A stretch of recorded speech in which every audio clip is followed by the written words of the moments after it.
Is the control booth going to give me a 3, 2, 1? Okay. Welcome to our forum concerning the 3 Nevada ballot questions. This forum is presented by the League of Women Voters of Northern Nevada, the American Association of University Women Capital Chapter, and Sierra Nevada Forums. These 3 organizations are nonpartisan groups of people dedicated to getting the facts to the public on a variety of issues in order to help the voters make more informed decisions. We also want to thank Partnership Carson City, who is also a co-sponsor. We thank the audience here in the Community Center and our television audience watching Carson TV on Charter Cable Channel 191 for participating in this important process of our democracy. Tonight's forum is divided into 3 segments. Question 1, concerning forming an appellate court. Second, question 2, regarding changing the Nevada Constitution in reference to the mining tax. And third, question 3, a discussion of the education initiative, also called the margins tax. Volunteers on the floor will collect questions from the audience. Please write 1 question per index card and pass the questions to the outside aisles. The volunteers will give the cards to screeners to avoid duplication, and our moderator will read the questions to the panels. Please turn off any cell phones or pagers at this time. And our moderator tonight is Mary Liverati, President of the League of Women Voters of Northern Nevada. Good evening. We will start tonight by introducing Justice James Hardesty. Justice Hardesty was elected to the Supreme Court as a Supreme Court Justice for the Nevada Supreme Court in November of 2004. He served as Chief Justice from January 2009 through January 2010, and will again be Chief Justice beginning January 2015. Justice Hardesty was elected District Court Judge for the 2nd Judicial District Court of Washoe County in November of 1998 and served on the bench through December 2004.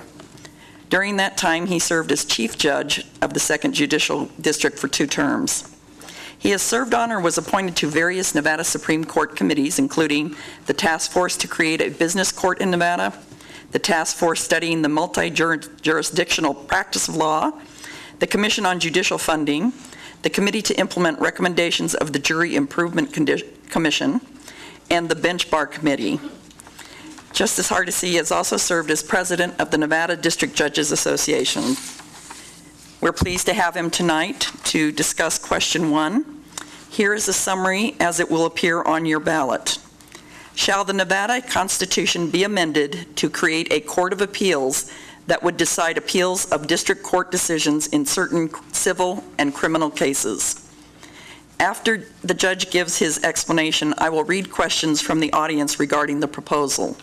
So those of you that are in attendance tonight, you can fill out the index cards with your questions, and we have people that will come around and pick those questions up. So without further ado, welcome Judge Hardesty. Thank you very much. Good evening, everyone, and thank you to the League for the opportunity to make a presentation to you about question 1 on the November ballot. The question amends the Nevada Constitution, specifically Article 6 of the Constitution, which deals with the judicial branch of government. It creates a court of appeals, not, and I emphasize not, an intermediate court of appeals, as part of an overall process to reduce the time that it takes for appeals to be decided by the Nevada Supreme Court, as well as improving and increasing the number of published opinions that the court is able to produce on Nevada law. What most of our citizens may not realize is that the Nevada Supreme Court is the busiest state Supreme Court in the United States. If you take the number of cases that the court handles and is filed per year and divide those by the number of justices sitting on the court, you get 333 cases per year per justice.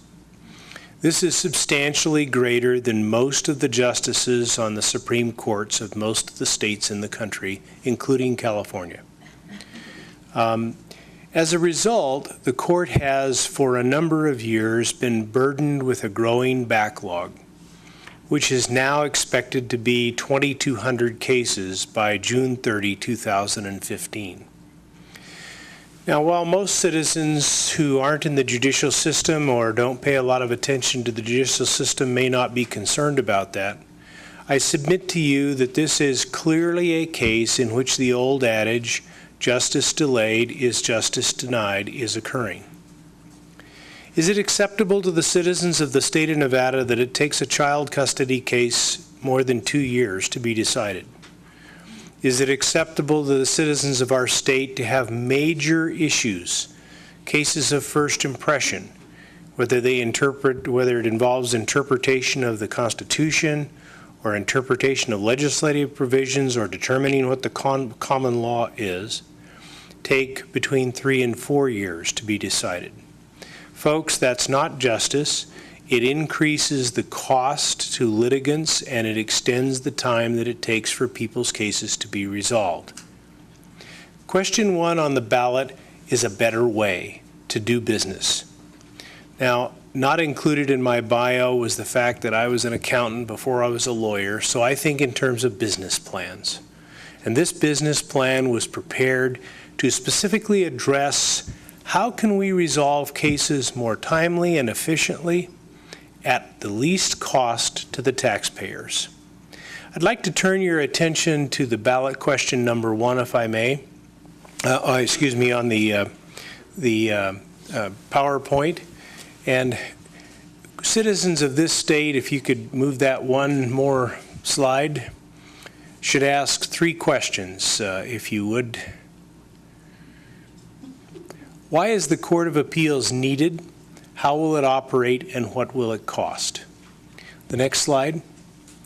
As I noted earlier, the Supreme Court is the busiest state Supreme Court in the country. That's because our Constitution requires the Supreme Court to hear every case that is appealed to it. Unlike the United States Supreme Court and most Supreme Courts in the country, which have discretion to decide whether to consider cases, the Nevada Supreme Court must hear every case that is presented to it because it's the only appellate court in the state.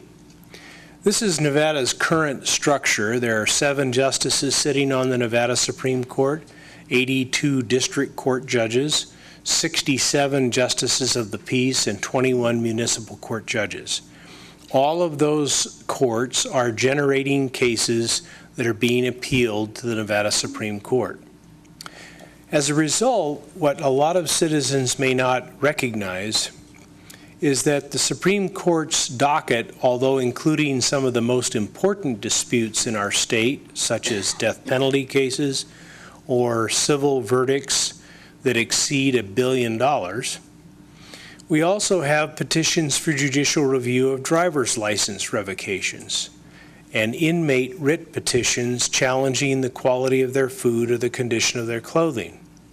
No one would suggest for a moment that those cases are not deserving of an appeal. What I would submit to you is that they don't have to be heard by the highest court of the state. They are in most states, in fact 40 in our country, heard by a court of appeals rather than the highest court of the state. The function of the highest court in our Constitution is to interpret the Nevada Constitution, determine what the common law is, interpret statutes, do rulemaking for persons who are going to become lawyers, including rules that affect their conduct, administer the state's judicial system, administer the state's foreclosure mediation program, and handle all appeals that are presented to it involving misconduct committed by judges determined by the Judicial Discipline Commission. It's a hefty agenda. But the important part for our citizens and litigants in the case, in the system, is that cases are decided timely, efficiently, and impartially that establish precedent that affect all cases in the system, and as a result, reduce the amount of litigation that occurs in the district courts. The next slide. Unfortunately, in our state, because of this caseload, 56% of all appeals take more than 6 months just to be heard, not just decided. 29% take more than a year, and the rest take more than that, 2 to 3 years. As I mentioned, the Supreme Court hears every case type, including driver's license revocation cases and inmate disputes. And as a result, we have the highest caseload of any Supreme Court per justice in the country. In 2012, there were 2,500 cases filed. The court, even though it resolved 2,270 cases, which is the highest dispositional rate in the country, still had an increasing backlog, which reached 1,990 at the end of that year. This slide, the previous one, this slide was presented to the Nevada legislature in 2013. And as you can see, it shows the number of cases filed on the top line for each of the fiscal years listed. It shows the number of cases that we have been deciding each of those years. And in the lower line and to the far right-hand corner is the projected accumulating backlog. Well, that was our projection then. The facts are that as of August 31st of this year, our backlog is now already 2,152 cases, and we haven't even reached the remainder of the fiscal year. This directly impacts the time to disposition that it takes for cases to be decided. The next slide will show you that there are 10 states in the United States that do not have a court of appeals, and as you can see, most of those states, with the exception of West Virginia, have a significantly lower number of cases per justice filed per year. I want to comment briefly about West Virginia. In that state, it's interesting that the legislature and the governor are seeking what? A court of appeals in that state because of the delays that occur there and because of the manner by which West Virginia's Supreme Court must dispose of its cases, which is usually in a one-line order indicating whether they'll consider your appeal or not. If you're the only appellate court, if you're going to the only appellate court, it's not very satisfying to know that the Supreme Court of that state simply rejects your appeal and doesn't consider it. So what is the plan? Ballot question 1 proposes the creation of an appeals court. The appeals court would receive its cases pushed down or transferred to it by the Nevada Supreme Court. Cases that we generally characterize as less precedential, the driver's license revocation case or the inmate dispute. And as a result, we believe all cases that have precedential value and would be the subject of published opinions, as well as cases that are only important to the parties involved in them, would be decided more quickly. It would begin with 3 judges. The legislature would have the authority, if the caseload demonstrated it, to increase that if appropriate. The court would have statewide jurisdiction, so it would hear cases from all over the state. The court would be hearing cases in the Supreme Court building in Carson City here, and in the Regional Justice Center on the 17th floor of the courthouse in downtown Las Vegas. It's important that the court is located in the Regional Justice Center in Las Vegas. 70% of the cases, we believe, will come from Clark County. But the importance to the taxpayers is this: there are no facility costs caused by this measure, none. We are not building buildings, we are not building courtrooms. We are using existing offices and existing courtrooms to house the Court of Appeals. Therefore, the only cost associated with this measure is the operating costs caused by 3 judges, their 3 secretaries, and their 6 law clerks, totaling $1,497,000 and some change. The next slide, please. So in summary, you have a 3-judge court sitting in the Regional Justice Center hearing cases in Carson City. We use a push-down or transfer model where approximately 700 to 800 of the cases would be transferred to the Court of Appeals. And the important part of this model is that there's no need for more clerks or central staff. We don't need more people to be hired other than the judges who would sit on the court. We're handling the same caseload through the same number of people we currently have. And the lawyers would continue to file their cases with the Supreme Court clerk just as they do today. But the court would then screen those cases, identify cases that are less precedential, and transfer them to the Court of Appeals when briefing is completed. There's no added judicial bureaucracy either. Unlike most of our sister states, California, Arizona, Utah, Washington, where you must go through an intermediate Court of Appeals before your case is heard by the state Supreme Court, we don't do that. This model is like Iowa, Idaho, and Mississippi, in which the push-down model or transfer model is used with the intent of resolving all cases more quickly, not taking more time and more cost to the litigants. This is some of the language that appears in the question itself that relates to the selection of the three judges. Very much the same way as we would replace a district court judge who retires or resigns from office. The constitutionally established Judicial Selection Commission will conduct interviews of applicants for the three judgeships. They'll refer three names to the governor, and the governor will appoint the first three judges. They will serve for 2 years and must, in the second year of their term in office, run statewide for a 6-year term, just like Supreme Court justices must do today. So, what about that cost issue I talked about a moment ago? Few of our citizens know, but the facts are that since at least 2009, when I was Chief Justice, the Nevada Supreme Court has been refunding to the State General Fund between $900,000 and $2.5 million a year. Over the last 6 years, we have probably refunded to the State General Fund in excess of $6 million. It is for that reason we can say with considerable confidence that the costs associated with the Court of Appeals are significantly mitigated by the continuous refunds or reversions to the State General Fund that we keep returning each year, including this last fiscal year. This is why I believe that the legislature in 2013 voted unanimously to approve the Court of Appeals and place it on the ballot in November. And if this measure passes, the Court of Appeals will become effective the next day, and it will begin the first Monday in January of 2015.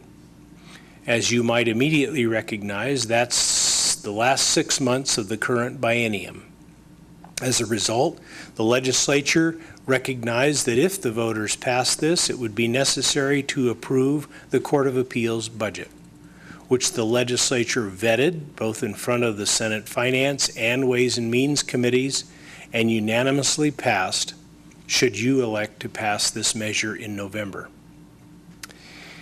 I can't stress enough the importance of this issue to the citizens of our state and to the future of justice in our state. You're going to hear a couple of measures tonight. There's a lot of controversy that surrounds them, appropriately so.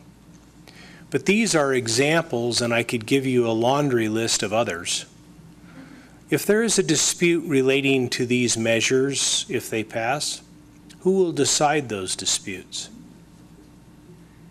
The Nevada Supreme Court. I'll give you a couple of other examples. Recently, there was a considerable dispute about who could run for mayor of the city of Reno.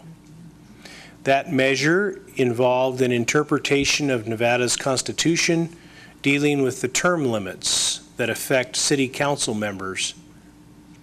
This measure had to be decided by the Supreme Court on an extremely rapid basis so that a determination could be made whether term-limited city council people could run for mayor. Interestingly, though, that measure and that decision affects other cities throughout the state, including Henderson, a case that's now currently before the Supreme Court. The court also hears a number of constructional defect cases. There are over 300 such cases in Clark County and many in Washoe as well, and other district courts around the state. And those issues involve complicated questions about what is a constructional defect, what homeowners associations can sue, which ones cannot, what are the statute of limitations, and it goes on and on. What insurance coverages are there or aren't there? The Supreme Court's decisions in those cases have a wide-ranging impact for the citizens who are parties to or are affected by those construction defect disputes. And how about recently, the case in which the Reno Gazette-Journal made a request for all of the personnel files of public employee retirees? Now, that's an issue in which there isn't a single retiree who's a party to that lawsuit. The lawsuit involves the Reno Gazette-Journal and PERS, and yet the dispute affects thousands, tens of thousands of state retirees. I submit to you as citizens, you should care deeply about how efficient, timely, and effective the highest court of your state is, because the decisions that it's making will impact your lives for years. I hope you'll give serious consideration to this measure. It is very important. And I think it's an opportunity for us to transform Nevada into the kind of state that we should benefit by. I have one last point I'd like to make. The U.S. Chamber of Commerce in 2012 did a survey, and the import of the survey was to determine what do businesses inquire about when they're looking to stay or leave a state. What that survey showed was that in the top 10 questions, the businesses are interested and citizens are interested in what is the stability and timeliness of the state's judicial system. I submit to you that this is a very important issue as Nevada moves forward into the 21st century, looking at how we can attract businesses and retain the ones that we have. And the stability of our judicial system and that branch of government is critical to that success. So, be happy to entertain any questions from all of you. I don't usually sit behind this guarded podium. I apologize. It's a separation that really I don't like, but I do appreciate the opportunity to be with you this evening. And I thank you all very much for taking the interest to come out tonight and become better educated voters on these subjects. Thank you. First, I have to apologize. I believe I called you Judge. I should have been calling you Justice Hardesty, so I apologize for that, Justice. You know, on the golf course, they call me Jim. So.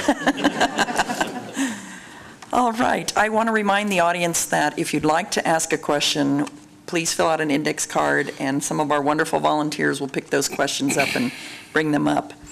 So the first question we have, Justice, is could the court backlog be resolved by adding more justices to the Nevada Supreme Court?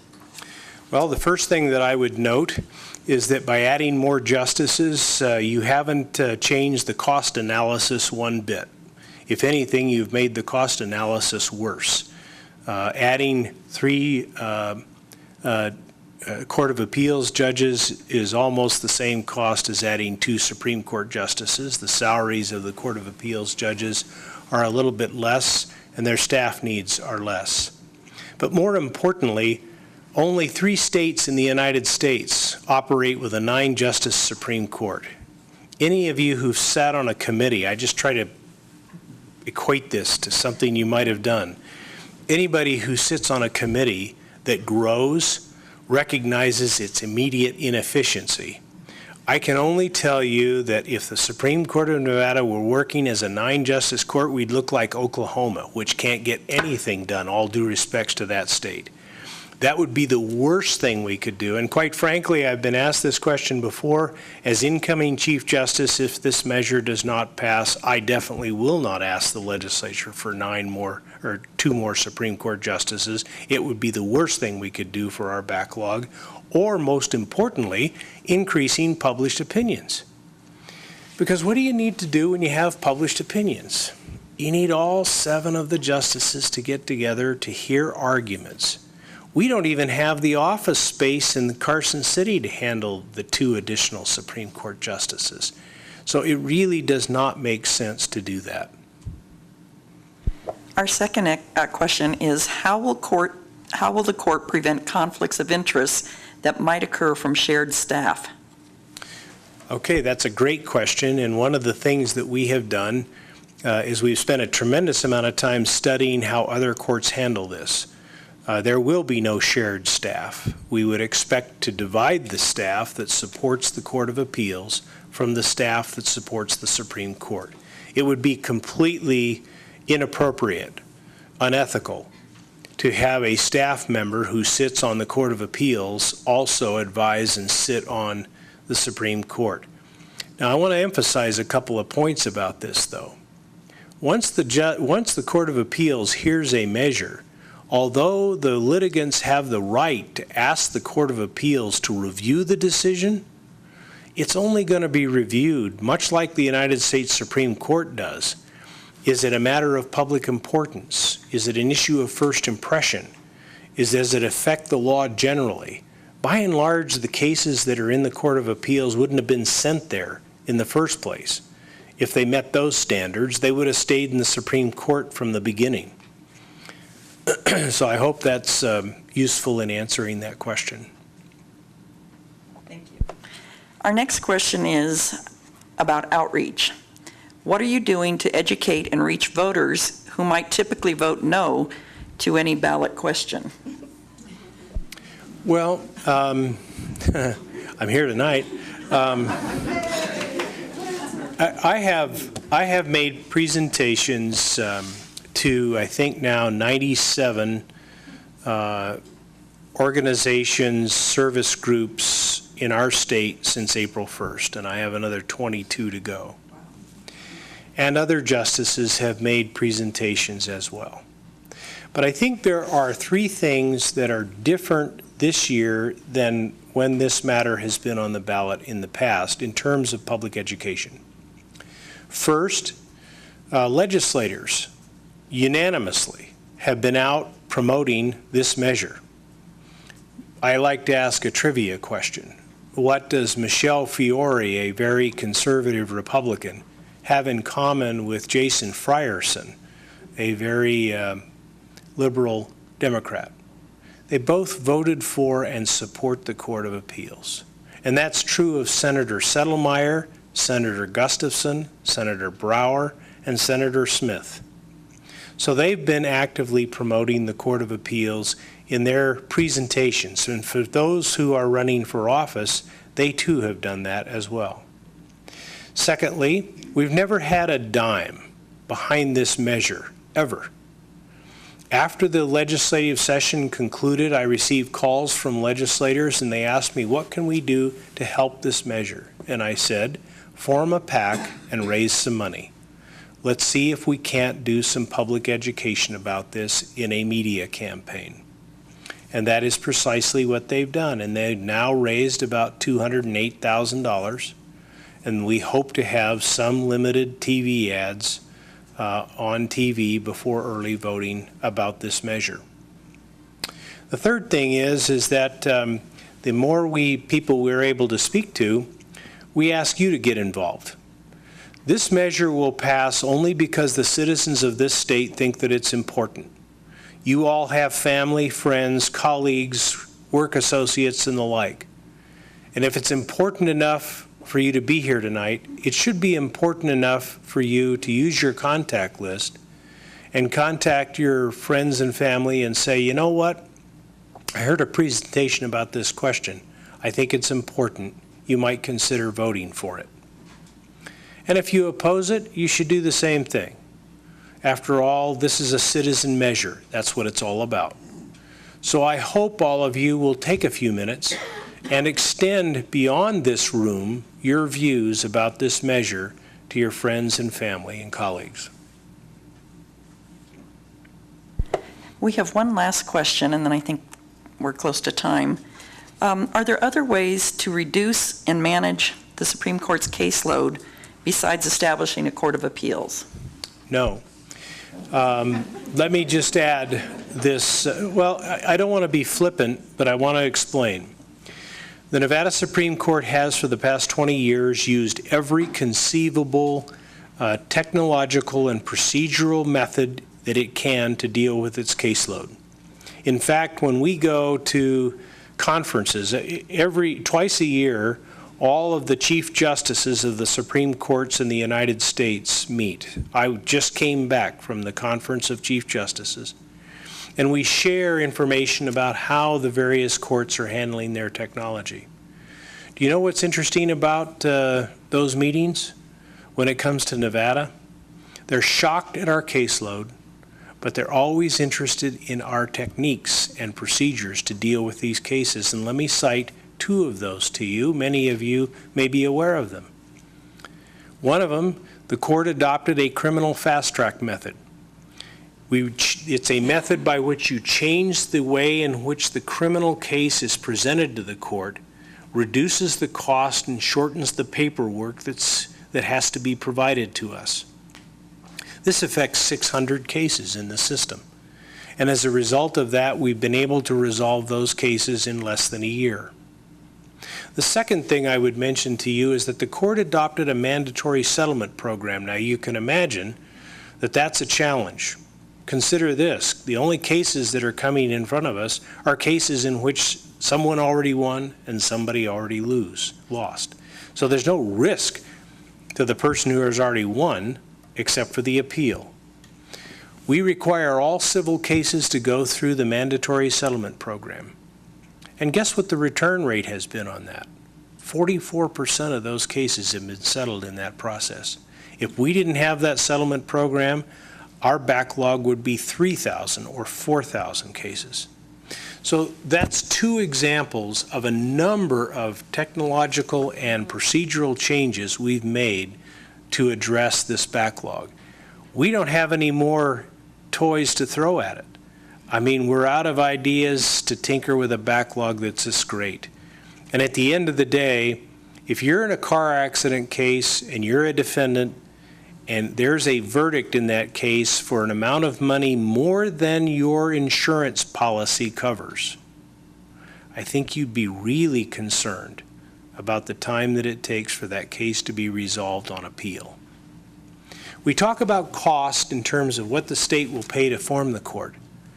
But I want to share with you a different cost. It's the emotional cost of being in a lawsuit for an extended period of time.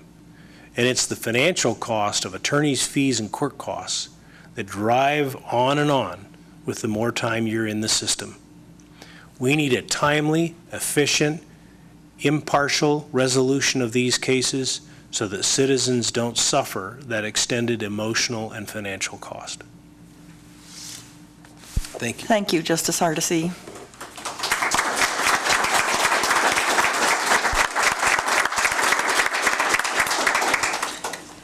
We are going to now consider question 2, which we refer to as the mining tax.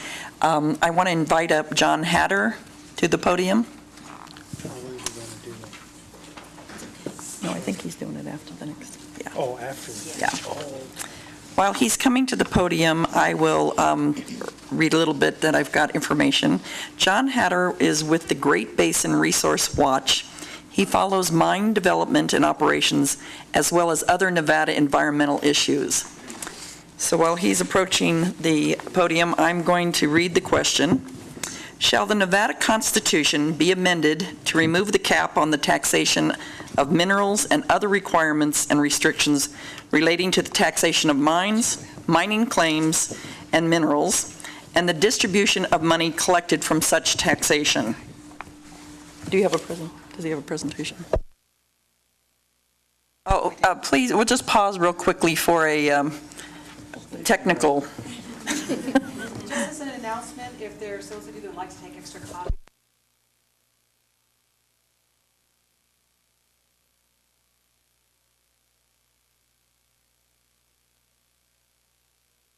While we're doing that, I'd like to just, again, thank our sponsors for tonight. the League of Women Voters, the American Association of University Women, and Sierra Forums. So we appreciate their support in putting this forum on tonight.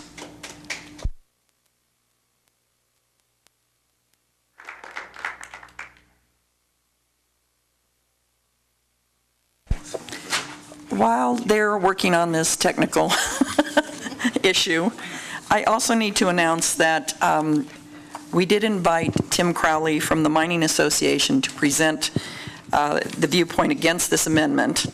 But 4 days ago, he notified us that he had a conflict in scheduling and was unable to come tonight. We did make an attempt and called several people to see if we could get somebody to speak against the initiative, but we were unable to find anybody willing to do that. So in the interest of presenting both sides of the issue, Nancy Scott will read the opinions against the proposal as it appears on your ballot. Nancy, do you want to do that now? Sure.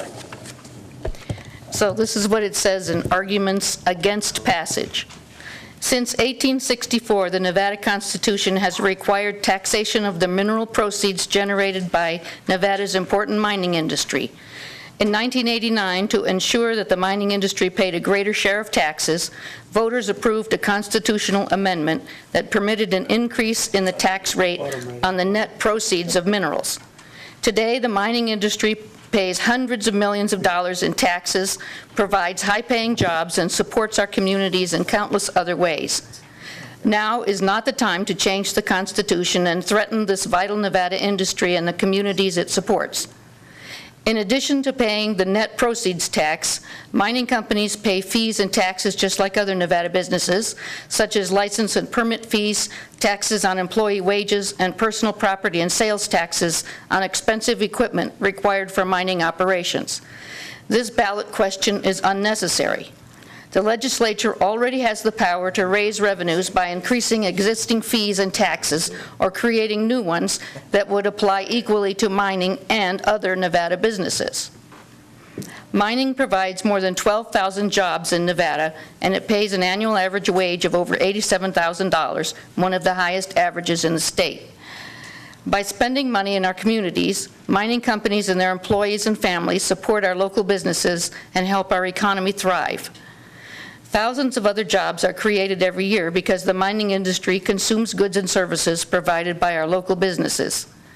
Without the mining industry's high-paying jobs, Nevada's economy would suffer and many of these jobs would be lost. Mining is an expensive and speculative business requiring significant capital investment for exploration, extraction, transportation, processing, and environmental restoration, with no guarantee of finding minerals or making a profit. Mineral prices are unpredictable and can change rapidly, which leads to even greater uncertainty for the industry. Keeping the net proceeds tax in the Nevada Constitution retains our predictable tax structure and promotes the industry's vital investment in Nevada's economy.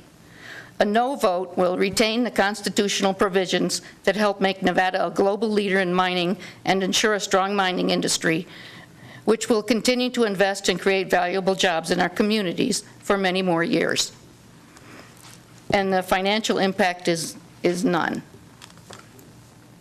as far as the state having to provide money for it. Thank you, Nancy. In favor of this amendment is John Hatter with the Great Basin Resource Watch. And then following his presentation, we will take questions from the audience.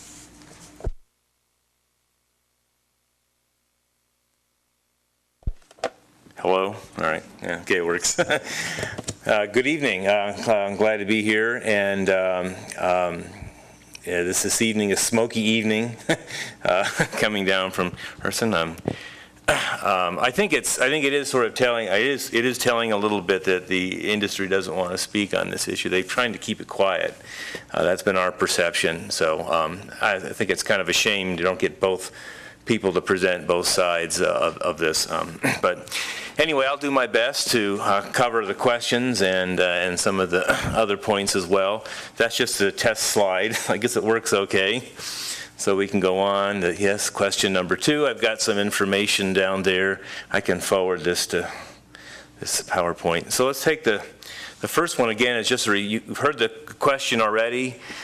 This kind of basically explains it. It's really a very simple change in the Nevada Constitution in terms of striking out language in section 1 and completely removing section 5. Go on to the next slide. So what I thought I'd do is kind of work on this kind of from the perspective of, how does the tax work at this point? And it kind of explain that a little bit, kind of walk us through that a little bit, and we can kind of address some of the questions that arise as a result. As it's called, as a net proceeds tax. How is it calculated? Very simply, it's basically the gross revenues minus production costs. And as I mentioned up here on the slide, the tricky part is, what is production costs? Most people would agree that production costs include ore extraction, processing, that kind of stuff. But what about other support aspects that are listed there, such as health insurance, exploration activities, reclamation costs? Within the Nevada regulations, there are certain deductions that are allowed from the gross revenue to calculate the net revenue. So basically they have the gross revenue of sales, and then they subtract off the various what they would call costs of bringing it to market and so forth. This is a common the idea, I think that the essential idea behind this is that it's kind of like a property tax in the sense that there isn't value to the mineral until there isn't value to the resources there until it's fully extracted and ready for market. And so in the ground as an ore, just as an ore, there really isn't value to it, so you can't really tax that. That's kind of the idea. And so the point is then to subtract to see how much it costs to sell the mineral, and then subtract off the production costs it would take it to bring it to market. So that's the idea. Okay, so the next slide. This is kind of I'm just going to give an example here. This is from the Nevada Department of Taxation. This is their net proceeds table. It's a portion of it, and the proceeds table is there's many lines to it. So what I've done is I've kind of cut and paste pieces of it to talk about. So as it says, the actual net proceeds of minerals, that's the title of the table. This is provided by the Nevada Department of Taxation. And what I've done here is you'll see the level down, 167 Cortez Mines, Venture 3. So that's the particular mine. And above it, I've got what those numbers mean, gross yield. So that mine's gross yield was about $1.9 billion in 2013. That's actually one of Barrick's largest producing gold mines, very, very wealthy mine. In red there is the deductions. So that would be their cost to bring it to market, presumably. And then the subtraction of the two is the calculate net, which is the about $1.32 billion, and that is the amount that the tax is applied to. And the way it works out is the Constitution has a net, the maximum tax that can be applied is 5% of that number, which is split between the county and the state. And if you look at the section below, you can see how it works. So taxes due, $65 million, that's the total, and then the state would receive about, the state receives a portion of it, and there's the county due, and then the state debt, which is a part of the county. And then so roughly about $42 million goes to the county and $21 million went to the general fund. So you can see that's how it was taxed. Each county has a little bit different number. So if you look on this one, the county tax is 3.3552%. So all the counties are around there, but they vary. But the total has to is capped at 5%. And so that's what it's showing there. So basically the general fund, the state general fund got about 1.65% of that on net proceeds. Okay, so that's basically how they tax it. Now let's take a look at another one. This is Barrick Gold, also a Barrick mine. This is Bald Mountain Mine. So everything is the same, but notice that the deductions are higher than the gross yield. So they pay nothing for this operation. There is no tax, nothing goes to the general fund. So does this mean that Bald Mountain made no money? what happened. Next slide, please. Basically, in 2013, they produced 94,000 ounces of gold. That's actually a fair bit of gold. What's that other number next to it? That 132 must be a typo or something. I'm not sure what that is there, what that's doing there. And the average price last in 2013 was about $14.11. And so roughly, if you multiply the number of ounces times the price per ounce, you get about 132 million, which is consistent with the reported value on the previous table. I mean, my calculation here is approximate, right? Because I'm using an average figure for the gold price, which is not consistent throughout the year. It goes up and down. So it's going to be a little bit different, but that's basically what they're doing. The production cost reported by Barrick is about $800 to $900 per ounce for Bald Mountain. That's from their annual report. And so that means that they still should have received, would leave a net proceeds of $48 to $57 million.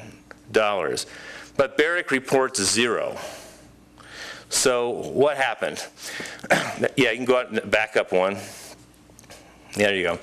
In an article, which I found this great graph in an article online, gold costs, the answer to this question is really in this chart. You notice that Bald Mountain is one of the mines that's listed. They have cash costs versus AISC, which is the all-included, let's see, that's the all-in sustaining costs. And notice the difference there. So the dark bar shows that cash cost is roughly about what Barrick reported for its production costs in its annual. If you notice, that bar is right around the $800 to $900 an ounce mark. But what they reported as their all-in sustaining cost is above $2,000 an ounce. So that is what they're using in that calculation. That would give them that would mean that their deductions would come out to greater than their actual revenues. And so they get so it zeroes out their tax burden. Okay, so what is this all-in sustaining cost? Next slide, please. So in this calculation, this is a table also from the same article that kind of shows some of the things that they include in the cash cost versus the all-in sustaining cost.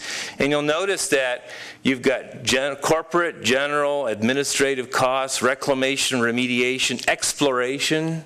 These are all things that they're including. So basically, the AISC, what it says is this is the cost that it requires per ounce for us to maintain our company with all its parts. And we contend at Great Basin Resource Watch that that is actually not the intention here. And that really the main difference between extracting gold from the ground and other minerals, liquid minerals like oil and gas, is that they do have to extract the ore and they have to refine it, the processing part. But all these other deductions, like health insurance, that's just, any business has that. So we feel as though the only thing that they really ought to be subtracting is really probably the direct production costs, which is closer to this cash costs analysis here. So that's kind of why I say that this net proceeds is tricky. How are they calculating where the deductions come from? Next slide, please. So, is it okay that Barrick and other mines use this kind of calculation? Is it okay that the is net proceeds approach okay in general? Well, we have to decide this. Nevada's Constitution contains the net proceeds language, so it limits how we can tax the industry. We can't really have much of a discussion about this until it's out of the Constitution. Well, that's the whole point of this amendment is to address this issue of does this tax structure make sense for mining at this point in time? Obviously, when the Nevada Constitution was first formed, there were lots of different thoughts about it, but things have changed a lot since then. Once it's removed from the Constitution, then we can have an input through our legislatures to determine, one, is net proceeds really the best way to go? And two, if we do net proceeds, more specifically, how can we address some of these deductions? Now, there is there is some avenues for addressing deductions in current regulation, but it's more limited. We have this cap of 5% as well. Some people argue that we should be taxing on gross revenue because it would require a more stable revenue stream than this net proceeds, which is more unstable. If you look at the net proceeds and what we get in terms of tax dollars from it, it doesn't show a steady pattern that the way you would get when they tax oil and gas on gross revenue. So it's not as consistent that way. Certainly, if it goes to the legislature to craft the tax language, yes, the mining industry is going to be there, and they're going to lobby. So that's why we have to be there also. Citizens have to be there to say, this is what we really have. This is how the democratic process works. So that is one of the things that some people say is a risk, that they may lobby and pay less tax at the end of the day. That is certainly a possibility, although I don't think it's too likely, because I think the sentiment's pretty strong to not let that happen, but that requires all of us be engaged in the process. Next slide, please. I put this up. This is from Robert Ginsburg Center on Working Community Development from February 2008. Just some 5 principles that economies use to create sound physical system that can be applied to commodities industries. Fair assessment of tax burden, responsible growth in the industry. So one thing that does happen is we saw gold prices really get high in the past 5 years. Basically, usually what happens is as economies sag, gold prices tend to go up. And so for us in Nevada, that shift could really help us to compensate for some of the losses of revenue that we experience in some of the other sectors of our society, of our economy. And yet, that doesn't really happen under this current scheme. Yes, we got some more tax revenues from the net proceeds tax, but it really didn't track very well with gold prices and overall gross revenues. It needs to be stable, transparent. It takes a while to dig into this tax code to figure out what's really going on. Like I said, these deductions and everything make it pretty complex. So I think in some ways it's not very transparent, so that's a problem also. And does it generate sufficient revenues to compensate for operational impacts? I'm not going to say a lot about the impacts of the mining industry. I have a few slides at the end to show some pictures. Landscape is permanently affected. Wildlife corridors are impacted. Sometimes the economies in local rural areas go up and down as a result. When the resource is gone, the mine closes, and the jobs go down. So this fluctuation can be very difficult sometimes for local economies to handle. And in fact, Eureka County had made statements a couple years ago regarding the proposed Mount Hope mine, which is not a gold mine but a molybdenum mine, that they were saying, well, we're pretty stable right now. I don't know if we want this one coming in. So there's definitely some concerns about that issue of fluctuations in the local economy as a result of mining when it comes and when it goes. There are also other impacts. We're going to have a lot of water locked up in what they call pit lakes at the end of the day from a lot of mining. There's a huge amount of water uses. So there are some impacts that the state we have to shoulder. So we have to think about that in terms of our taxation as well. Next slide, please. So this is an interesting chart that was published in the Elko Daily. Oh, that should not be a question mark there. It's another typo, sorry. Free Press, and it looks like it got cut off. It's 2014. So it shows, here's the gross revenue. This is a rough chart, net revenue, and then net proceeds is what we actually get. And you can see that it looks like a pretty thin slice from that perspective. So I mentioned about the tax. I mentioned about oil and gas they use a gross revenue tax base, but oil and gas industry, they do not have to do refinement. They basically, once they get the well in, they can start sending it to the market. So there is some compelling reasons to allow for some deductions for the industry based on the proceeds method. So if the industry is paying other taxes, why should it pay this tax at all? Well, we're losing a resource. The industry is taking it away. They pay, for hard rock mining, they pay zero to the federal government when they take that away. They pay there's fees related to mining claims that they have to pay, but in terms of the dollar amount of that resource, they pay nothing to the federal government. And so the only way the public gets any kind of money back from that resource that's lost is through this tax, at least here in Nevada. So until the federal government law changes, there won't be any royalties that go to the U.S. government, but in general, it's within our borders, and it's a resource that we have. And so I think that probably a better term for this kind of tax would be like a severance tax, something that's being lost from our state. And it'd probably be a better way to think about minerals taxes in general. And I think the last few slides are just some pictures of, let's see what's some of the, yeah, so we can see some of the impacts. Big open pits, sometimes that are there forever. Next slide, just a few pictures. This is a leftover open pit that's filling with water and is toxic. They have to treat it constantly. This could be a long-term treatment problem that at this point, Newmont's taking care of it, and they probably won't walk away because they're a big mining company, but the state is concerned about long-term treatment problems that might arise from situations like this. And last slide, I think there's one more. Nope. Yep, there it is. This is the Cortez mine, which is a huge mine. That's a cultural impact. That's another use of the land. This affects the Western Shoshone people. That's actually a spiritual site for them, or at least it was. And so there are some impacts we have to think about when we look at mining. So that's hope I didn't take too much time. Didn't run through things too fast. I'll try to address questions that people might have. Hope this was helpful.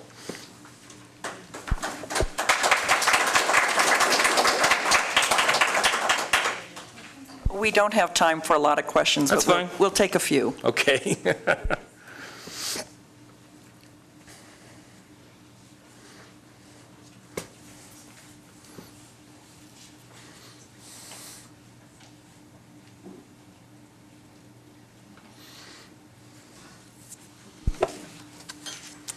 So the question is, how much will the mining industry pay if you remove the cap? Well, that's a good question. That all depends on the legislature. If we want the industry to pay more than 5% collectively, then that's what they'll have to do. It varies a lot across the western United States, but in Nevada they tend to pay significantly less than a lot of other states do. And we have a fairly liberal policy concerning taxing. So it really depends on what the legislature decides and what we decide, what we say the legislature should allow. If the margin tax passes, will that also affect this? Well, it's another legislature question. I mean, it could. I mean, the industry's likely to lobby that, well, we're going to pay a margin tax, so we shouldn't have to pay this. We shouldn't have to pay an additional tax on minerals extracted. So we have to, again, I would say, and from my point of view, it's different. It's different than a margins tax, and we're taking value out of the state.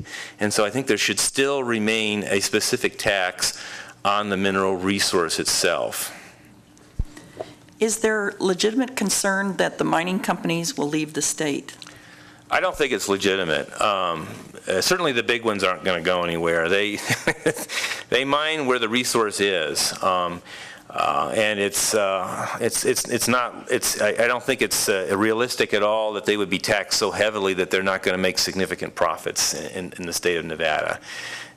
They do have other places where they mine around the world, and quite frankly, Nevada provides a pretty friendly environment for mining in general. Some places around the world they have to deal with violent conflicts, so it's not so easy that way. They do have to deal with regulations and laws here as well. But it's a pretty friendly environment, and I don't really think that's a realistic concern.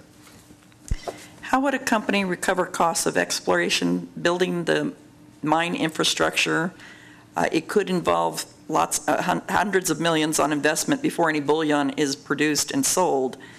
There are many mines that never produce a profitable level, and the assumption is that you expect the company to eat the costs. So how do you settle this? That's a good question. I would say, if on the net proceeds basis, we're not really forcing the company to eat all of the costs.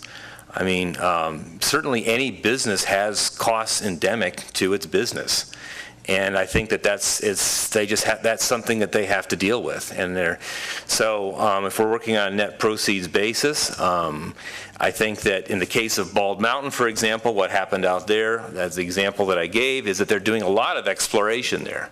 And so they are incurring those costs of exploration. But that exploration doesn't extract value from the land necessarily. It's not a resource yet. We don't even know if it will be. A lot of exploration goes on without any kind of return at all. So I think that's kind of the cost of doing business. It's kind of the cost of doing business that way. What they do extract in terms of gold or silver or other minerals is obviously they receive a significant revenue from that. So I think that there's a limit to how much we can allow deductions. But the basic idea that there's to actually pull the ore out once they have it and to refine it, to process it, okay. That's different than other types of extractions. That is the additional cost that makes it, that gives it value on the market. I think that's not unreasonable. Thank you, Mr. Hatter, for Sure. being with us tonight.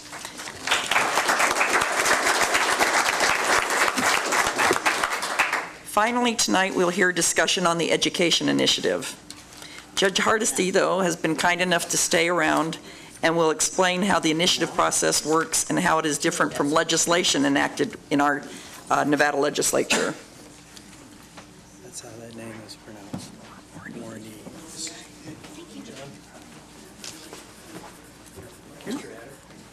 Oh, yeah. I would also at this time invite Lynn Warney and, who's our other lady? And Nicole Willis-Grimes to come up to the podium.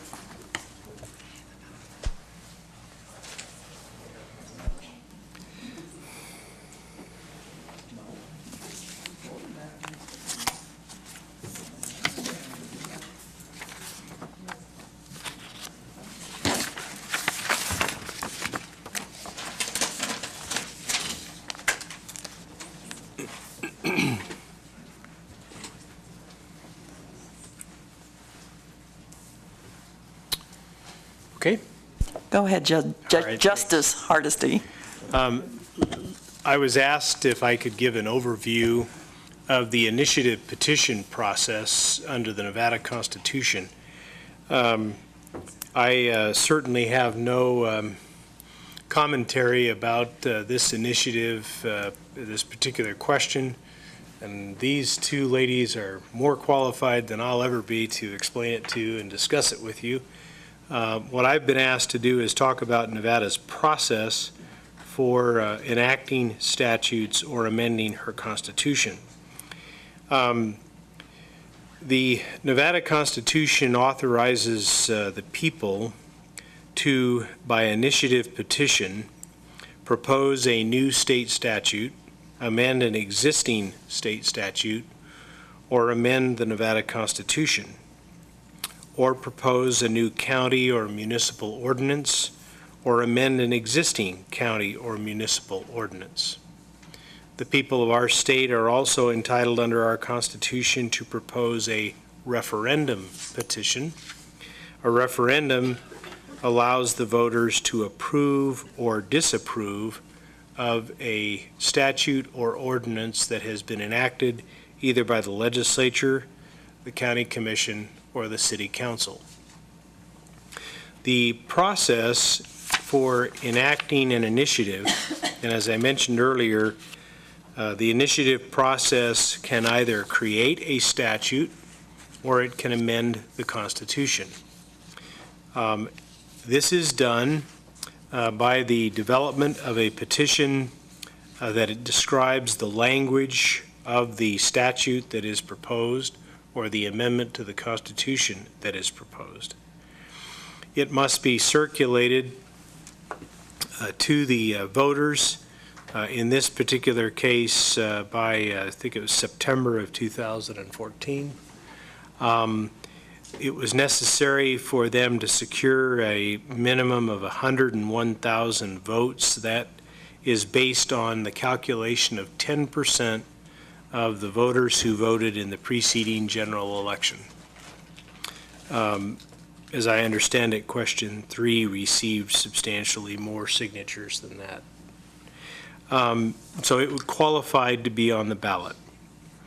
The petition must be circulated. If it's circulated in one county at one time, it must be circulated in all counties at the same time, and it must be circulated among the 4 petition districts or House districts in the state.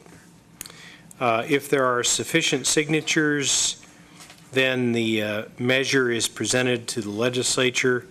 The legislature must either act upon it or not. In this case, the legislature did not, and it therefore goes to the Secretary of State to place it on the next general election of the ballot. And I believe that's the process by which question 3 comes to the voters of our state. Unless there are any questions, I think that provides an outline of the process. Thank you, Justice Hardesty. Okay, and thank you all. I regrettably have to leave. I have another presentation at 7:30 on the question 1, so please excuse me. Thank you. Good luck, ladies.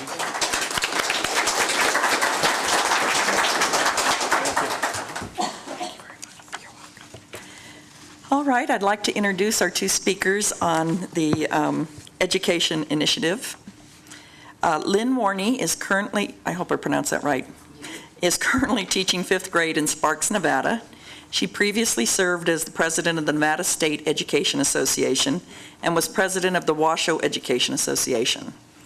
During her tenure at the Nevada State Education Association, the association filed and qualified the Education Initiative.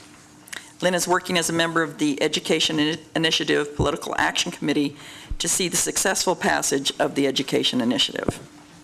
Our second speaker is Nicole Willis-Grimes. She is presenting on behalf of the Coalition to Defeat the Margin Tax Initiative as a campaign member. Nicole is the Director of Public Affairs at the Ferraro Group, where she has been since 2006. She's also worked for the federal government in a previous job in Washington, D.C., and has worked with nonprofits in Washington, D.C. and Minnesota.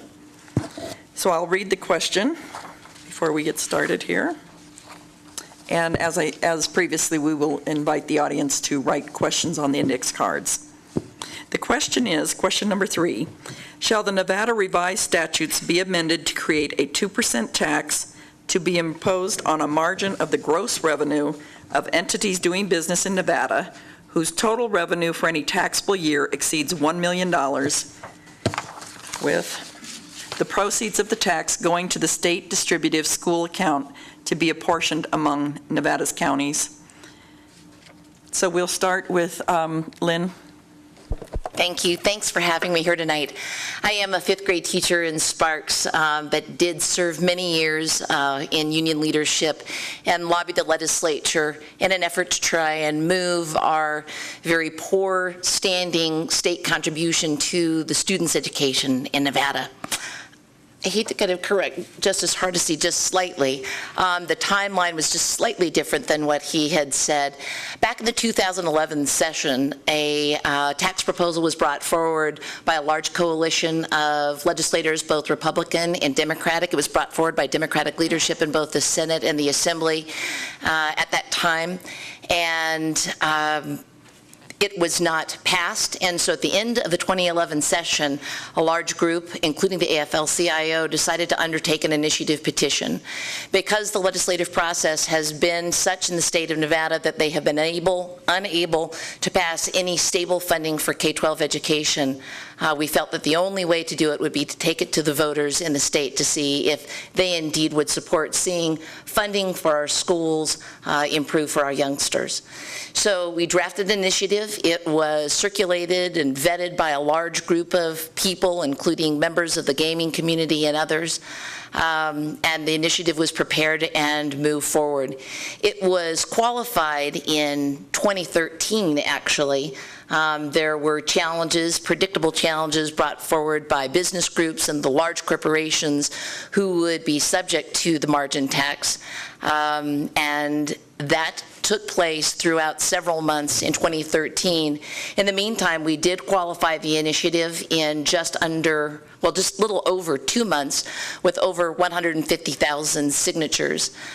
We felt that that was an overwhelming show of support by the public in the state of Nevada for trying to see the state secure a dedicated funding source for K-12, something that this state does not have and has never had. Challenges went on up to the Supreme Court, where the Supreme Court voted unanimously to see the initiative, the education initiative, move forward to the legislature. We did have a hearing in the 2013 session. They did nothing at that time, and as Justice Hardesty pointed out, it then goes to the next general ballot, which is this November 14th, or 2014. You know, as an educator, I've been working in the state for over 28 years and currently am teaching 5th grade. And 12 of those years have been in union leadership, as I said, going to Carson City on behalf of the youngsters in our state, our classrooms, and our educators. And the sad fact of the matter is that in those 12 years, Nevada has still consistently ranked among the lowest funded classes in the state, or in this country. And in this state, we have some of the largest secondary class sizes. We have overcrowded classrooms, both north and south. Clark County right now is reporting some of the largest numbers they've seen of youngsters enrolled in its classrooms. They are unable to attract the necessary educators to fill those classrooms. And so out of frustration with the legislative process, we've now moved forward with this initiative. The initiative, as it is a, many people have portrayed as a gross receipts kind of tax, but it's not necessary. It's gross receipts, but after it's calculated with a taxable margin. So what you would do is a business that would take over $100 million or over $1 million in revenue would then calculate its taxable margin. From that $1 million, they would be able to either expose 70% of that million to taxation with only a modest 2% tax. They would be able to then, from that $1 million, they could deduct the total cost of goods sold, or they could deduct the total cost of compensation and benefits paid to the employees, whatever's most advantageous for that business. Then that taxable margin is what's taxed at the 2% rate. Nevada is only one of 3 states that doesn't have some sort of corporate income or business tax in the state. We have had one of the highest, richest, environments supposedly for tax-friendly businesses to come to the state. And unfortunately, it has not done the state of Nevada much good. We felt the effects of the recession, some of, the most dramatically of any of the states in the country. We were one of the last states to recover, and many people would argue have yet still to recover. We've lost many jobs, and it's time that Nevada start getting back on its feet, and we feel the way to do that is to invest in education. When you look at the states that are recovering from the recession, when you look at the states that are attracting the businesses, they're the states that invest in their public education threefold to what Nevada does. We can do better for our kids, and we feel it's time that these large corporations pay their fair share. Thank you very much. I should mention that after both speakers speak, we will let them each have 1 minute for rebuttal if they want. So we now invite Nicole to go ahead and give her view. If it's all right, I'd like to proceed with the presentation. If you could go to the first slide, please. And thank you very much for having me. I appreciate it. Voter education is very important, especially as we continue to get ballot questions. Some are more complex than others, and I think it's key that voters go to the polls and are armed with all the information from both sides. So, and I appreciate Lynn being here too, and you all getting to hear from her too. I won't go through the first slide too extensively because I know Lynn covered sort of the application of it. But as she mentioned, it is a new tax of 2% on gross. Yes, it's true that is a margin of the gross, but it is still the gross that is the starting point. So businesses that have a revenue of 1 penny over $1 million are exposed to this. There is also no requirement for the business to be able to pay the tax even if it grosses over $1 million. And there are a couple of slides in here that I have of businesses, one of which is an actual business, a family-owned restaurant that actually is in the red and losing money, but they still gross over $1 million and have to pay. On average, and you'll hear a bunch of numbers, but on average, it's an equivalent of a 15% corporate income tax, which is twice as high or almost twice as high as California. Now, depending on the industry, yes, you may see those numbers fluctuate. But for example, the trucking industry, which I'd say, I believe around 90% of their members are small businesses. They own less than 5 trucks. And this is a statewide business, very high overhead, the maintenance of the trucks, fuel costs, et cetera. So they're running on a very thin margin. For them, it's almost a 74% corporate income tax equivalent. After the 3 options that we have, deducting the cost of goods sold from the gross, cost of employee compensation, which is benefits and salary, or the standard 30% deduction, the business, if it pays a modified business tax, and for those of you who don't know, that is a payroll tax, those deductions are then done to come down to the final tax bill at the end. So next slide, please. And as I mentioned, I won't go through all the detailed numbers, but this is one example. It is a real business. We removed the name of the restaurant just to protect their identity. They did agree to letting us use this number, or this information that was prepared by a CPA who had gone through question 3 and also gone through their books. So as you see, the taxable income is a negative. And for a restaurant, cost of goods sold is actually the least of the 3 that they would want to deduct to give them the least amount of exposure. And the next slide, please. And as you'll see, the tax, even though they're not making any money, even though they're not a profitable business, but grossing over $1 million, they still have a $13,000 tax bill. So, and this is a small business. This is not a Walmart or a Lowe's or anything like that. This is a small family-owned business. Next slide, please. And this is just one more example of a business, again, a real one in Nevada, these numbers have been done by a CPA. Tech-intensive medical practice, these are your imaging centers. So their equipment is very expensive. They're providing a service and not selling products, so they can't deduct cost of goods. And of that, compensation gives them the least exposure. Next slide, please. And their tax bill is almost $275,000. That's 131% of their taxable income. Next slide, please. So key facts, so that's just the application, a couple of examples.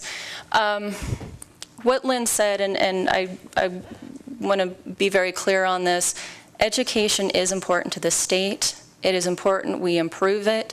I'm not going to argue with any of the comments that she made about the situation of education in Nevada. However, this is not the way to go about doing it. And the reasons why, number one, no guarantee, no accountability, and no limits. While the money, and it does say in the ballot question that you'll see in November, it does go into the distributive school account. However, there is no guarantee that that money will actually increase educational funding levels. And in fact, the proponent's attorney in front of the state Supreme Court back in December of 2012 did in fact say that it may or may not increase education funding levels. One example that we've seen of this happening is in 2008, there was a ballot question, and it was an advisory question, so voters gave permission to the legislature to increase room tax in Washoe and Clark counties, and that money was geared to go towards education into the DSA. However, the legislature supplanted money that had already been budgeted elsewhere. So we're concerned, and this is recent history, that this has happened. Another thing that's important to realize is that the legislature is unable, because this is an initiative petition, the legislature is not allowed to do anything for the first 3 years. So it goes into effect, if it passes in November, it goes into effect January 1. And the legislature can't do anything if there are problems with it, concerns, if a certain sector of business was left out or included inadvertently. The legislature can't do anything for the first 3 years. That brings us to 2018. As most of us know, the legislature doesn't meet until every other year in the odd number years, and so that brings us to 2019, unless they call a special session. And then after 3 years, the legislature has free range over it. Next slide. While the proponents will argue that this is geared towards big businesses, the concern is this really affects small businesses. The big businesses, will they be affected? Yes, but they have a greater ability to absorb it. And so it's really the small businesses, the job creators, the local homegrown businesses in our communities that will be affected. Again, it doesn't matter whether or not they have a profit. If they're grossing over $1 million, they'll be subject to it. And also the effects on the economy. We are starting to come out of the recession, and especially small businesses in our communities who have weathered it, this is essentially throwing an anchor to them as they're swimming to shore. It stifles also economic development. Mike Kosmierski from Economic Development Authority of Western Nevada up in Reno has said he's spoken to entrepreneurs, startups, where you have a lot of overhead costs at the very beginning, the first few years, where you may not be making a profit. Some have actually told them they're going to have to take out a loan to pay this tax. Next slide. And the final thing that I wanted to make sure everyone comes away with is the impact on healthcare. And there are several things that I don't believe in the drafting of this initiative that were fully taken into consideration, the full spectrum of impact, and healthcare is definitely one of them. You may hear comparisons to Texas, to their franchise tax, how great Texas is doing. This was modeled after it. However, couple of differences. First, with Texas franchise tax, or let me rephrase that, Nevada's, for most businesses, is twice as much as Texas.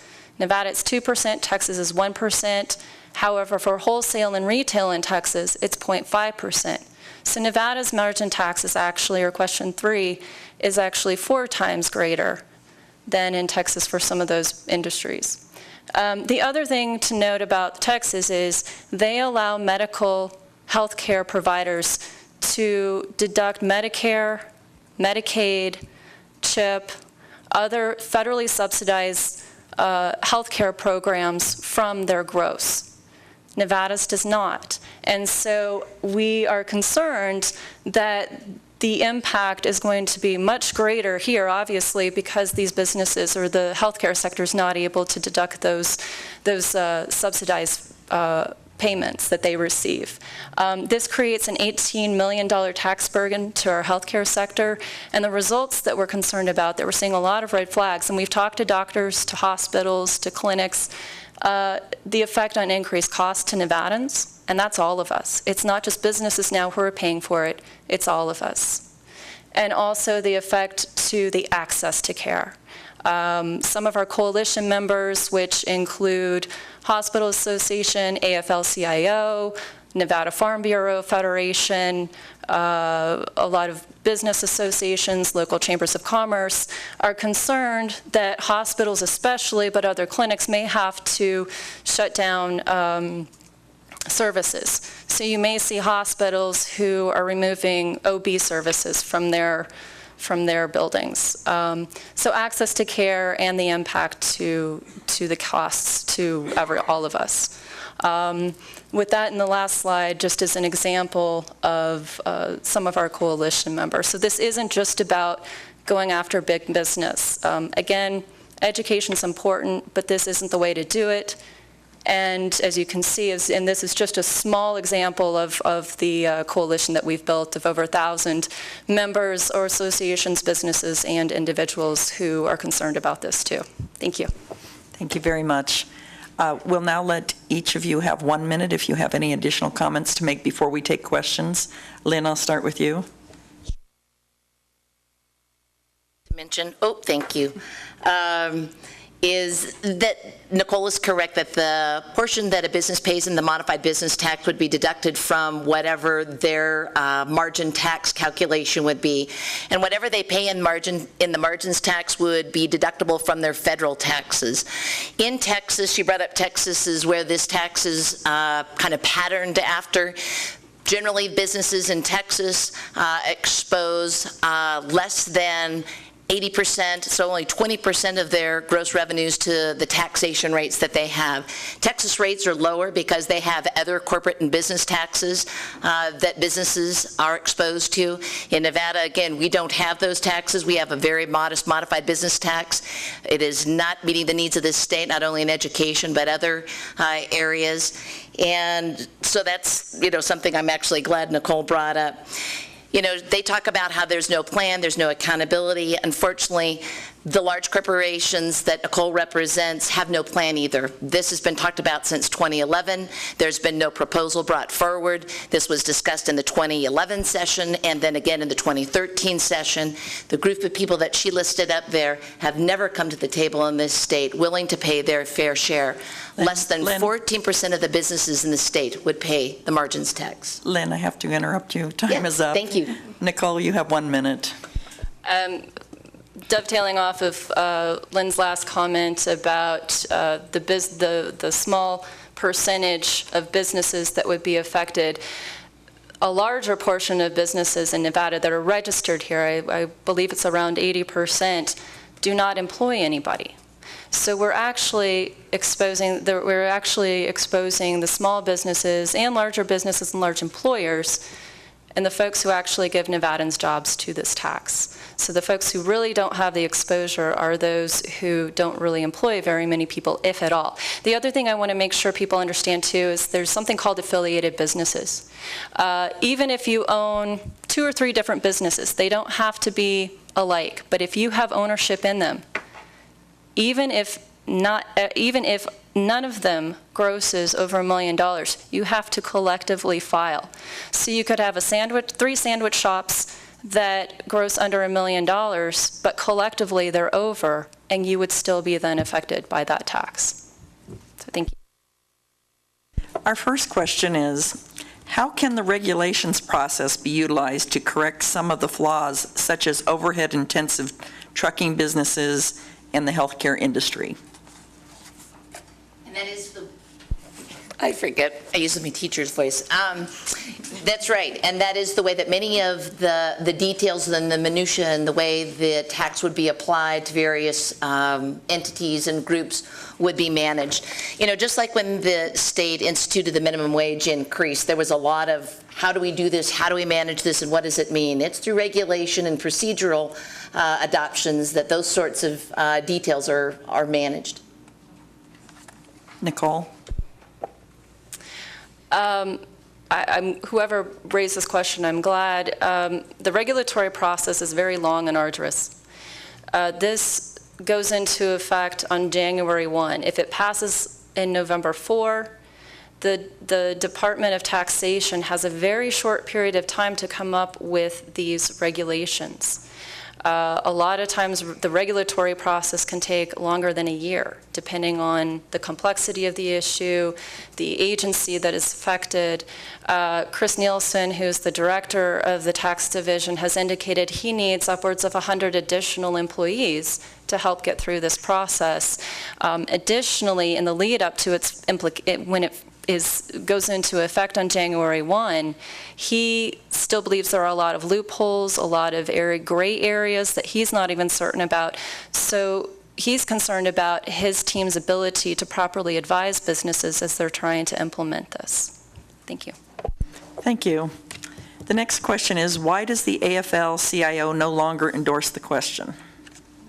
Do either of you know that? The AFL-CIO is not monolithic in its opposition. Many of its affiliates. So the AFL-CIO is kind of an umbrella organization that has various affiliates underneath it, the electricians or, various groups, Teamsters, others. The various groups underneath the AFL-CIO, many of them have endorsed the education initiative and supported and have been working alongside us in seeing its passage. This past spring, the AFL-CIO had its annual meeting, at which time it did take a vote, and they voted to actually oppose this, not just stand down, because they are overwhelmingly concerned with the job loss implications, the concerns about, or the uncertainties about the job loss. Additionally, for the construction industry, there's a bit of a pyramiding. So general contractors are affected by the 2%, which is then passed down to the subcontractors. Materials are also exposed to this tax. So the entire industry and the cost to that industry is affecting different layers of it. So between the job loss and the pyramiding and the multiple taxing as you kind of work your way down of who's affected was one of the #1 reasons why they decided to oppose question 3. Would you agree there is a guarantee that total state revenue would increase and that the legislature would be on the spot to increase education funding? The total revenue available to the state to allocate towards public education would be greater, yes. But there is no guarantee built into the initiative that this would increase funding necessarily for K-12 schools. That was not something that we were necessarily looking for. What we wanted was a predictable and dedicated source of funding for K-12. So as the gentleman talking about the minerals tax stated that it would be up to the legislature to determine appropriate funding, that would be up to us as well, to see that funding would increase. But this establishes a dedicated and sustainable funding source for K-12 education in the state, public K-12. I would go back to the fact that even though the funding goes into the distributive school account, there's no guarantee that it would increase the funding levels. And so even though there might be more revenue to go elsewhere, I think if you're going to be taxing Nevadans upwards of $750 to $800 million, you kind of want to make sure it's going where they say it's going to stay. Additionally, the no plan. I mean, Lynn listed a lot of concerns that we all share about what's going on in the classroom and what we lack. However, without specific information on exactly where that's going to go, whether it's salaries, whether it's textbooks, we're not quite sure. And on top of it, we don't know necessarily, I know some counties have issues with infrastructure, so they need additional school construction. We don't know, we know that typically DSA money is not used for capital construction. And so while there may be more revenue, it isn't necessarily going to go or stay in the DSA. What is the way to increase funding for education? Well, I guess if I had a good answer for that, we would have done it a long time ago. The legislative process has been the way in which people say you need to set tax policy, and the initiative process is not what you do.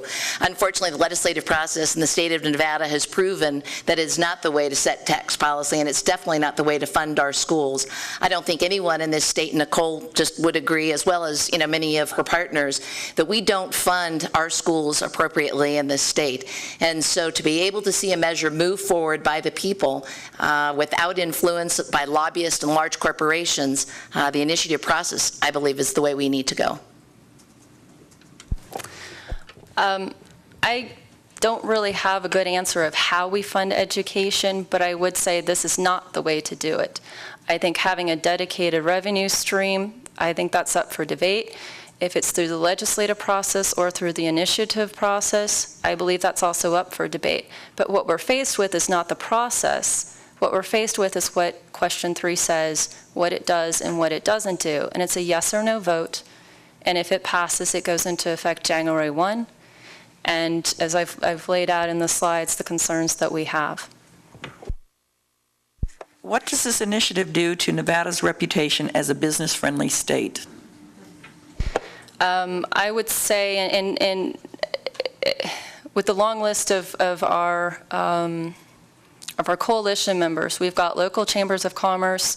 Some of the 4 core members of the initiative of the coalition were the Mining Association, Retail Association, Las Vegas Metro Chamber, and the Resort Association.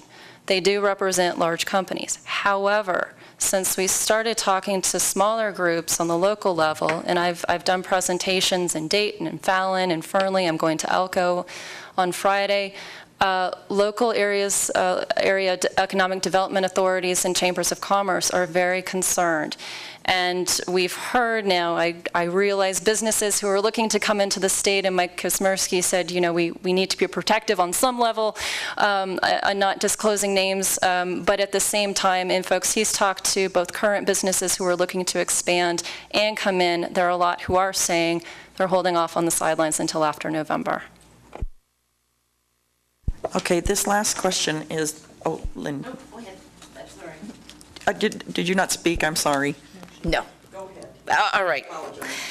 We don't believe that it will damage the reputation as a business-friendly state at all. In fact, we think it will enhance Nevada's ability to attract businesses to come to the state with an investment in public education. We just saw Tesla move to the state, and we're very excited about the jobs and opportunities that it brings with it. But we need to provide an educated workforce, educated in 21st century skills, to be able to meet the demands of the jobs that are going to be available for our citizens. So we feel that an investment in education will make Nevada an even more business-friendly state, because a tax-friendly environment hasn't done the trick.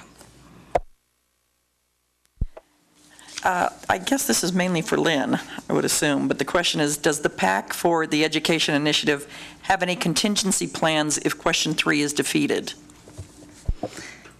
No, that wasn't what the PAC was initially formed for. The PAC really was put together as the group that would work towards seeing the passage of the education initiative. We don't lobby. I'm now a 5th grade teacher. I don't go and lobby there. So it's really kind of just the campaign arm of the education initiative. So in terms of like a plan B, no, that's not what we're doing. This next question is a little long, so I'll try to read it so you can understand it. If a company last year made slightly over $1 million gross, why would it not be in the best interest of the company to close the amount of time to keep the gross revenue under $1 million? This would certainly damage those employees affected, but would be effective for the business owner because his profit in 1 month is significantly less than the tax imposed. Did you follow that? In talking with area chambers of commerce, small ones, large ones alike, I think there is that concern. Now, that's a hypothetical. I can't say whether or not that will or won't. When you first started, I was worried it was a math question, and I'm a liberal arts major, and I thought, oh no. But no, I think that is one of the concerns, is between those companies that are just slightly over bringing in $1 million in revenue, how that will affect their business plan. Also, those that are just under the $1 million mark, what incentive do they have for growing their business, employing more Nevadans, and continuing to expand their business in their area, potentially other parts of the state? So it's a valid hypothetical. I can't say yes, that would happen or not. I think you'd have to talk to local business owners. I do know there are several who have said we'd have to, in order to keep our doors open, we'd have to reduce hours, increase our costs, and or lay off people. We've also heard some extremes cases of businesses saying that they'd actually have to close down and or move elsewhere. And And I would just respond to, it is a hypothetical, and so it's difficult to respond. I know that Nicole presented some figures done by their accountant. I also listened to a presentation by CPA done at the Associated General Contractors, and he painted a much different picture for the group at the AGC. He believes that there is a way in which businesses can manage their books so that very little of their gross revenue, even once the taxable margin is calculated, that would be exposed. So he kind of felt it's a no biggie, don't worry about it, and that it will be fine. So though I know they've got an accountant, I've also listened to accountants as well say that taxing practices and the way people manage their books will change in response to the education initiative should it pass. That's the end of our questions, so you both will get 1 minute to provide a summary of your thoughts. Nicole, let's go first with you. Very quickly, as I mentioned, this isn't an anti-education campaign. I think we all value education. We are concerned about the state of education, but the bottom line is this is not the way to go about doing it. We are worried about the impact to Nevada's economic viability, its ability to diversify, and we're worried about those folks whose jobs may be on the line. These small businesses are local, homegrown family businesses that are affected by this and don't have the ability to absorb this type of tax. We're also very much concerned about the fact that while it does go into the DSA, there are no guarantees that it will, in fact, increase education funding levels. And even if it does, we're concerned that there's no plan. There are too many uncertainties on this one, and for such a high price tag on the state of upwards of $750 to $800 million annually, where the legislature can't touch it for the first 3 years, it's too much to risk. Education's important, but again, this is too costly and too flawed to take a chance on that. Thank you, Nicole. Lynn? Thank you. As an educator in this state and seeing our classrooms and the state of affairs to come back after 12 years and see the same science books being used, the needs are real. And I appreciate the fact that Nicole and her business partners acknowledge that. Unfortunately, they have never come to the table in the decade that I've gone to Carson City with any kind of plan, any kind of accountability to the students in the state of Nevada. So we've stepped forward with a proposal that's been supported by both sides of the aisle, by businesses. We have a coalition of businesses that support the education initiative, numbering in the hundreds, both north and south, and in the rurals. It's important. We need to step up and do the right thing for our kids. There is a plan. It's called the distributive school account. It's worked in this state for many years. The legislature is the one that is charged in this state by the Constitution to fund education, and the DSA will say where that money goes. The needs in an Esmeralda County are different than a Clark County, are different than a Washoe County, so we need to make sure that the needs of the students around the state are met, and that's done through the DSA. Yes, there is a plan, and we need to do better for our kids. Thank you very much. Thank you both very much.